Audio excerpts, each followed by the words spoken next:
Going? Anyway, we're part of the Soldados of Capitan Rivera y Moncada, a reenactment group. We are, and soldiers have passed through here in 1769 to look for the port of Monterrey, but right now we're here to commemorate the 78th anniversary of the attack at Pearl Harbor. And I'll have my soldiers here wheel around and we'll put the wreath in the water at the proper time, which will be 5 minutes of 8 when they actually started commencing the Japanese attack at Pearl Harbor. So,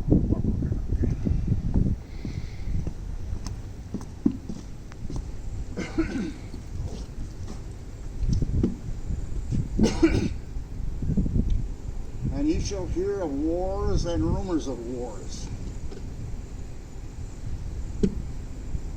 I've often wondered how many of our brave servicemen had ever heard of that passage while they were at attention at church services aboard the battleships USS Arizona, the California, the Nevada, the Utah, the Virginia, the Tennessee, West Virginia, the Maryland, the Oklahoma, and the fleet's flagship, the Pennsylvania, when the Empire of Japan struck Pearl Harbor at 07:55 hours, Sunday morning, 7th of December, 1941. It was because of that President Franklin Roosevelt had addressed the Congress the following day and declared that we were in a state of war with the Empire of Japan. 2,403 American men would die that day, a day that is locked in the memories of many Americans of today. Of the 2,403 that were killed in action, 1,177 went down with the Arizona when a direct hit ignited the ship's forward magazine. The explosion was of such magnitude that it sent her to the bottom in 7.5 minutes with 1,177 Navy and Marine personnel.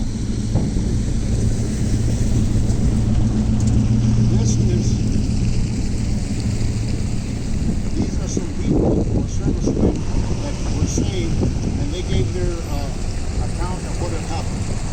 Joe Ensign, U.S. Navy, Nevada. She just blew up. The crew of that ship didn't have a prayer. It was the night before, on December the 6th, that the whole island of Hawaii was in a festive mood. Dinners, dances, and balls were the order of the day. At Pearl Harbor, the Pacific dance bands were in full swing and competing to the battle of music. The night before, the ship's companies retired and they sang God Bless America. The next morning, the dance band of the Arizona would all go down with their ship. Jim Miller, Ensign, U.S. Navy, Arizona.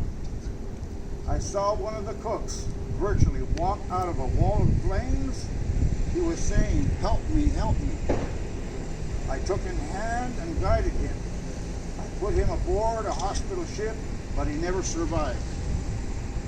On that terrible morning, the first torpedoes to hit the battleship row as the Arizona exploded, and a half a mile away on the northwest side of Ford Island, the battleship Utah, one of the first ships hit, took 2 aerial drop torpedoes. By 0:12 hours, she capsized and sank. Today, there are 55 men that are entombed in that steel coffin. That is familiar to many as the Forgotten Memorial.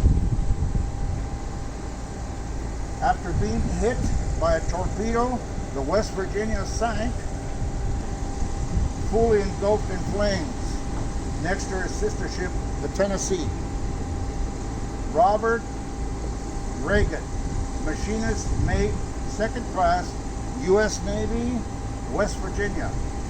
The fellows setting up church on the quarterdeck were the first to get killed. Dick Fisk, Field Music, U.S. Marine Corps, West Virginia. When they told us to abandon the ship, I was ready. We swam about 50 yards to Fort Island. Then we dove back into the water to get our wounded out. People were swimming in circles. Their eyes were so full of oil they couldn't see. 2 days later, we heard men in the forward pump room tapping on the walls. We made dives to rescue them, but they were too far down. We heard them tapping on the walls later and learned that they had lived until just before Christmas. And when you know one of them, it makes it real rough to know you can't get to them. Well, the Japanese bombers had their sights fixed on the flagship Pennsylvania. The Nevada took a torpedo at 08:05 hours on the port bow near the turret, near turret 2, ripping a hole 60 feet long and 18 feet below the waterline. Then a second wave of bombers struck and she was hit with 3 bombs.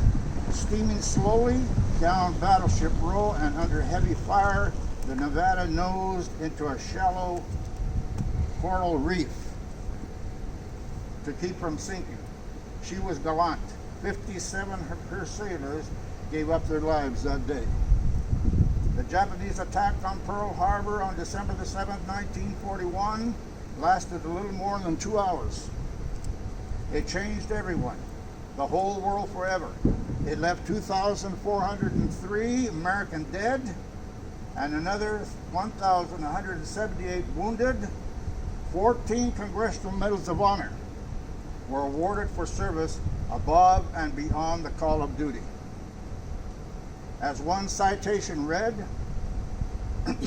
Jones Herbert Charpoint, rank and organization, Ensign, U.S. Naval Reserve, born 1 December 1918, Los Angeles, California, accredited to California citation for conspicuous devotion to duty, extraordinary courage, and complete disregard of his own life above and beyond the call of duty during the attack on the fleet in Pearl Harbor by Japanese forces on 7 December 1941. Ensign Jones organized and led a party which was supplying ammunition to the anti-aircraft battery of the USS California after the mechanical hoists were put out of action when he was fatally wounded by a bomb explosion. When 2 men attempted to take him from the area which was on fire, he refused to let them do so, saying in words to the effect, "Leave me alone, I am done for. Get out of here before the magazines go off." Here's a list of some of the soldiers that went down with different ships. Bennion, Mervyn Sharp, Captain, U.S. Navy Commanding, USS West Virginia. Finn, John William, Lieutenant, U.S. Naval Air Station, Pinole Bay. Flaherty, Francis C. Ensign, U.S. Naval Reserve, USS Oklahoma. Fuwa, Samuel Glenn, Captain, U.S. Navy, USS Arizona. Hill, Edwin Joseph, Chief Boatswain, U.S. Navy, USS Nevada. Kidd, Isaac Campbell, Rear Admiral, U.S. Navy, USS Arizona. Farris, Jackson Charles, Lieutenant, U.S. Navy, the USS California.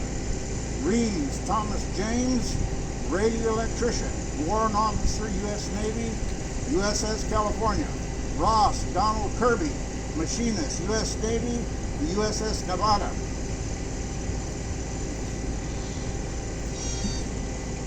Tomix, Peter, Chief Water Tender, U.S. Navy, USS Utah. Van Valkenburg, Franklin, Captain, U.S. Navy, Commanding Officer of the USS Arizona. Ward, James Richard, Seaman First Class, U.S. Navy, the USS Oklahoma. Young, Passett, Commander, U.S. Navy, the USS Vestal. Let us now pause for a moment of silence for those brave fellows who gave the supreme sacrifice at Pearl Harbor so that all men may live and remain free. Their duty to God and country, their honor, will always be held in the highest esprit de corps.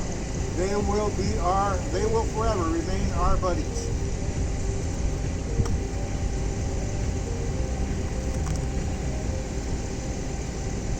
And I might add, we have a couple of colleagues that were with our group. They're passed on now.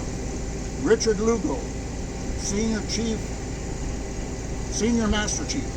Also, there was a Lieutenant Commander, George Oberg, that was with this group at one time.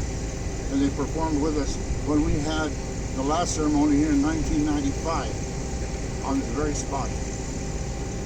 So anyway, I will direct these soldiers here to cast this reef in the water. Let me see our time.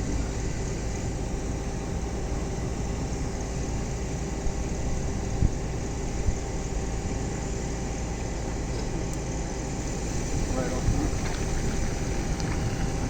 Take your position. You can go around this side.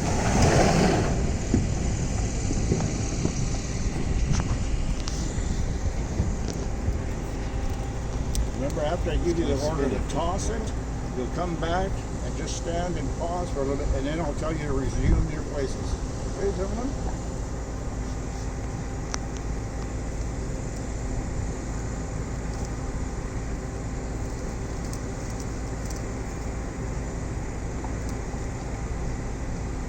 Ten, 9, 8, 7, 6, 5, 4.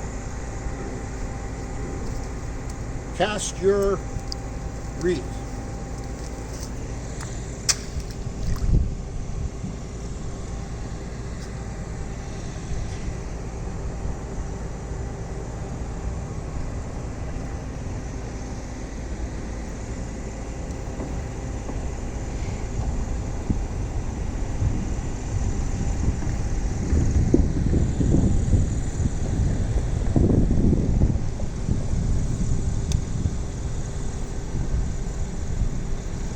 You may resume your positions, gentlemen.